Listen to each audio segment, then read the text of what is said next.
Hey everybody, welcome back to my channel. So today's video is going to be a vlog about what's going on in my personal life, what's going on in my love life, just life in general for me. And this is something really important to me because I don't talk about anything ever. I'm a person who is very closed, so to speak, and I grew to be this way because of everything that has happened to me before. With that being said, I'm going to go into categories of these topics in order for it to make sense, because I am not the type of person that goes from one topic and then jumps from another topic, so I'm just trying to be a little bit organized for you guys.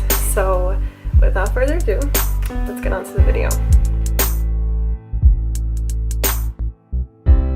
Going into personal life, my personal life is a little crazy. As you can see, my skin is breaking out a little bit. I have pimples here and there. I grew a pimple here in my cubic zone, so please don't mind this area. Again, with personal life, my personal life is a little bit all over the place, just because within the year of 2017 going on to 2018 currently, it was a roller coaster for me. In that year, I got promoted. That promotion was taken away from me. In that year, I lost my grandmother. That year, everything went to shit. I am still trying to deal with it now. I'm still trying to cope with everything now, and it's not easy. I am 25 years old. Well, not yet, but I will be 25 in August, and I will say, as a woman, as an adult, time is just passing, and where I thought I would be is not where I am. I wanted to be a beauty influencer and because there were so many distractions and I just didn't feel I was good enough for it, I will admit. I have confidence now, 100%. But compared to a lot of people, and that's the problem, when you compare yourself to people, you don't get anywhere. You don't ever get anywhere if you compare yourself to people.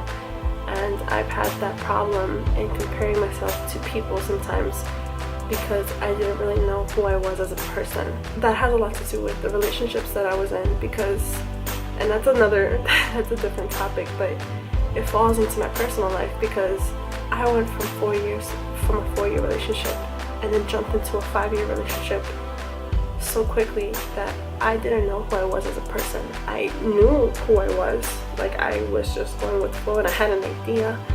Knowing who I truly am is something that you have to be alone for a little while to understand who you are. Until, honestly, recently, I'm learning a little bit more about myself as time goes on, and I'm starting to become a little bit more content. I will admit I was really depressed at one point.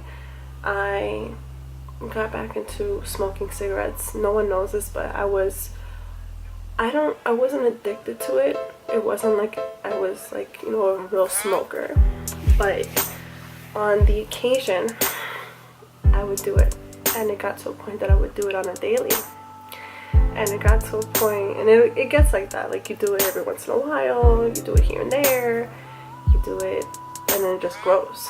It goes into an every day. It goes into not from 1 to 2, not from 2 to 3, and then from 3 it goes into a pack. And towards the beginning of this year, I started buying packs, and I will admit, as a person, and I'm being honest with everybody, and the people who know me know that I smoke marijuana, and that is something that I do on a daily, and that's my zen. I honestly smoke it probably twice a day, depending on how my day goes.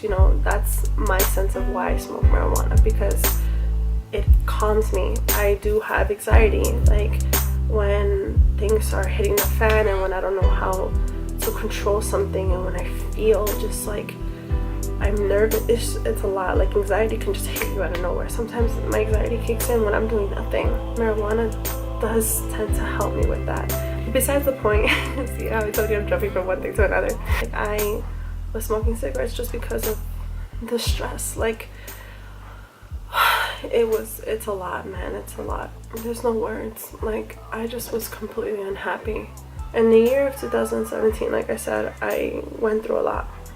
I lost my grandmother, who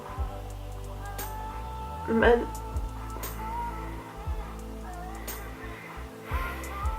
the world to me. I lost her, and I lost her fast, really, really fast. And losing her was like losing my mom. Throughout the years, I would see her, and a lot of people, I'm saying this because of family, because I know my family might end up watching this, but with a lot of people in my family, they felt that we weren't enough, like we weren't there for her as much. After her passing, my family became shit in a way. Like, we weren't together, we weren't around. Even now, we're just separated. And me, I tried, and I'm trying to make sure that doesn't happen, but it's hard. And I will say this, and this just goes not only to family but to people in general. You can't force people to be around if they don't want to. You can't make something happen if they don't want to. And there's a lot of people in this world who are very who are critics. There are people who are hypocrites that say one thing and then they do the opposite of what that is because it's in their convenience. I still try to make sure that I keep in touch with family, and sometimes it doesn't work out, you know, and that's another thing that takes a toll on me. So I will say, like, I've been depressed and I'm starting to get my happiness back, but because of everything that I went through and what I went through in 2017, like, I got my promotion in with Kiko. Then months later, that promotion was taken away because they decided to take the position, then the title away. Then the company went bankrupt, and now I'm without a job. Again, everything happened back to back. I lost my grandmother. I lost my relationship of 5 years. I lost my friendship with one of my dear friends, and I lost everything. Like, what I feel is I lost everything that I put dedication into, that I put my time and my love into. So that's just basically like what my personal life is right now. My love life is in shambles. It's in shackles. Like, I'm not pinned, but I'm in a sense of, like, not sure what to do. And this is just, people go through this, and it's sad when people go through this and there's no way for you to guide someone or for you to get the advice from somebody, because at the end of the day, like, it comes down to what you're going to do and what you're going to feel. I was with, like I said in the beginning, I was with someone for 4 years that was so toxic. Oh, when I tell you toxic, it was like, for my followers who are younger, if you see that it's not going good, if you see that you guys are fighting and you guys are fighting in public and you're screaming at each other and it becomes even violent, leave. Although, like, I had people telling me to leave in that relationship, I still stayed, but because I was naive. And it's alright, because it takes something like that, and this is what I personally feel, it takes for you to have something so bad for you to realize what's good for you. I left that. I was with him for 4 years, so that was my teenage years. I was with him from the ages of like 16 to 19, and then I met my ex of 5 years, which is kind of still on and going, but we're not officially together. But I met him in the timing of when that relationship, I felt where I like kind of checked out. I met this person and he showed me an entire different life of what I wanted and what it could be. And so I ended up leaving that relationship to be in this one. And although he was older than me, he is older than me by 5 years, 5-6 years. He was out of a relationship too that was really bad. So I felt that we both knew what we wanted. In the first 2 years it was good. Like, we had our problems like any other relationship does. Kind of fell off track. And it's crazy how when you know yourself so well and you can tell yourself, if someone mistreats me or doesn't appreciate me, that I'll leave. But then when it happens and you're in love, it doesn't go that way whatsoever. And you sometimes stay there and you fight, and it's crazy how another person could take a toll on you or can consume you like that. I wanted everything with this guy. I still do, don't get me wrong, but it was more stronger then than what it is now, because everything just basically went from here to down here, because it was a lot of neglect, it was a lot of unhappiness, there was no connection. And I say this because I know that there's a lot of people that don't talk about their relationships. They don't talk about what they go through and experiences as a couple. And although he's an amazing person, but he neglected me. And because I came from a relationship that was so bad, to then feel so loved and to give your trust to somebody like this, like, I basically was like, here, take it, you know. I ended up leaving him a couple of times. And then the last time, which is now, I left him and I ended up kind of like in a situationship. If nobody knows what a situationship is, it's basically like you're in a relationship with somebody, but you're not in one. It's kind of like what the fuck type thing. And it's like no one's really stating anything. And even if you guys are not claiming that you guys are together, but you guys are together, and it's very complicated. That's basically what a situationship is. It was with the first guy I ever loved. He became someone really important to me, not because of the entitlement of first love, but it was because we rekindled and we had such an amazing relationship when we were kids, because when we met we were like 13. The situationship happened towards the end of 2017, and this is when me and my ex had parted ways. We went about our own thing. We were always together, honestly, like even just as friends, and we just saw each other as that. But it became a little bit something more towards the end, and I noticed it, he noticed it, but he didn't want to admit to what he felt because of what he had went through in the past, which is completely understandable. I understand that people can get afraid, and it's true, people, when they feel something like that, they don't know, they don't want to feel it, so they do their best to basically hurt the other person so that other person can leave, so they don't have to feel that anymore. It became that, like, and it's sad because throughout the 3 years like of friendship, we never argued, we always saw eye to eye with a lot of things, and it became to this point that I was kind of like staying there with him in his apartment, like we were always like chilling, having a good time, and something happened. It was a drunk night, and another person basically had kissed me in front of him. Nothing was claimed, and even though I had told him and I asked him if he felt something towards me, and this is speaking from truth, and this goes out to the girls who are younger and even women now, and it's just plain and simple. Actions will forever speak louder than words, and he showed me that he did, and then when we were around people, he would show that he didn't. That was fucking with me emotionally, not just because of the fact of everything that's been going on, but because I was emotionally not okay. And because he added more fuel to that, it made it worse, because I would expect him to be honest as a man to what he felt, and he was not honest with it at all. And although we basically made amends, he kept claiming that he didn't want anything after the situation, which is fine because he got hurt. Nothing else that I can do. But for you to still show that you feel something is where it fucked me up. And it got to the point that there was no respect anymore. And once you lose that respect, even though I feel like that respect was kind of lost before the situation happened, because he was still doing those things. He was still showing me that he wanted me, and he showed me that he didn't. And it doesn't work that way. It will never work that way. I basically spoke up because although like I say like I keep a lot of things to myself, there's only so much that a person can take. This is the last conversation I ever had with him, and we are no longer friends. And it kills me because it took something like that, instead of making it better, instead of fixing it, it just made it worse.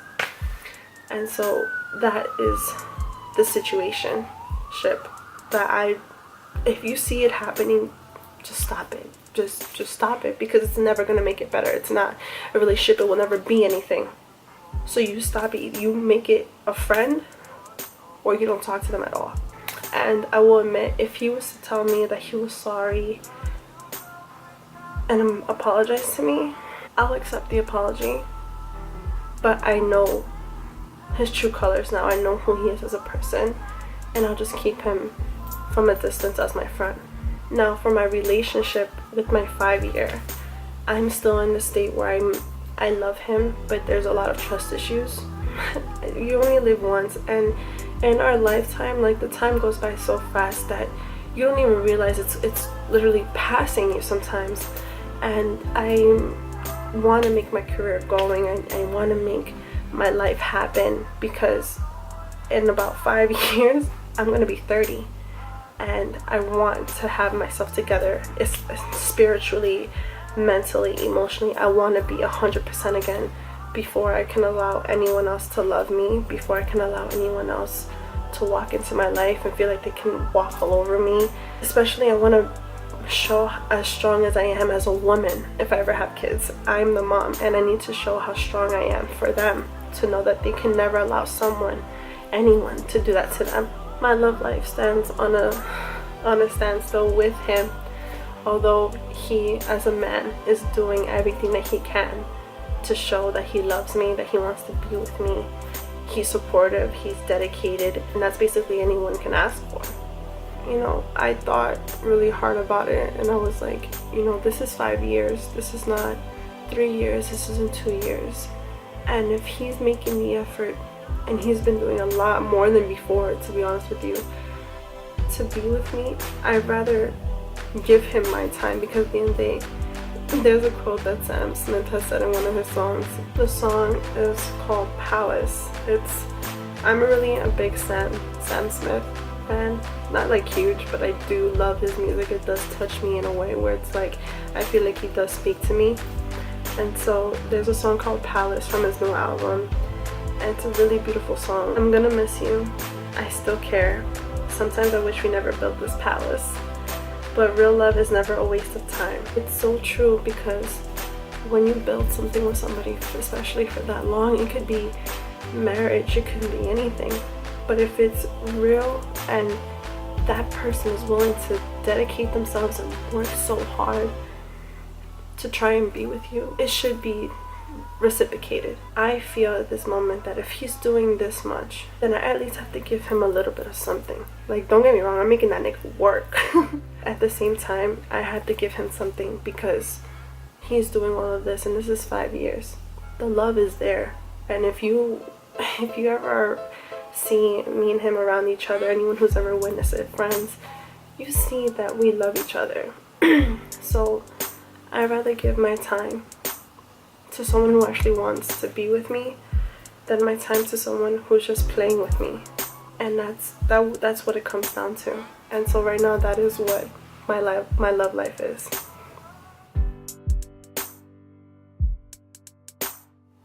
Life for me right now is getting a little better. I'm starting to realize that there's a lot of things that you can't control, and life is one of them. You can't control it. I believe that there's a thing called destiny, and there's a thing called fate, and it's gonna happen whether you want it to or not. You just have to go down that road and hope for the best, that things happen and play out well. I'm not a person big on religion, but God has a way of making things happen and doing mysterious things, and if it works out, it's because it was meant to be that way. Become one with myself as a person, to show myself that I can do this. But because I have sisters and I'm the eldest, I have to basically guide them, and I'm trying to do that so I can show them. You just have to try to be strong and try to be motivated and dedicated and try to get yourself back, because sometimes it's hard to get yourself going again. It's been 2 months since I haven't been working. I've hardly been posting any videos, although I'm trying. It's a lot when you feel the way that I feel. Right now it's a phase and a challenge, right? It's an obstacle basically in my life right now. I've just been taking things day by day, and even when it had happened, when I started feeling this way, like I knew that it was just a temporary thing, that I just have to get over it and try to push myself to get out of it. Because some people leave themselves there. They don't bother to take themselves out, and even when they try, it's not enough. So I'm trying as hard as I can to get out of it, because I want to be the way I was before. And sometimes it's hard to find yourself again, but I'm slowly getting there. And with the help of, you know, my ex to push me to come over here. Right now I'm in Florida at my cousin's house with her husband and her kids. You know, with the help of them, I'm feeling a little bit better. And even talking about it helps. And there's a saying that goes that the ones who cry are the stronger ones. The ones who keep everything in are the ones who are more weak. And I've been weak for about what feels like forever. And I had my days where when I'm alone that I break down and cry, and I try to let everything go so I can feel again and I can be myself again. And it's a challenge, but I'm getting out of it. And so anyone who's feeling the way that I feel, I'm right there with you, and I'm fighting for you, and I'm rooting for you as much as the ones who love me are rooting for me. So I hope this helps, and thank you guys for watching, and thank you guys for listening. It really feels good to just vent and to talk about it, because I don't ever talk about it. So thank you so much guys for watching, and I hope this was very helpful.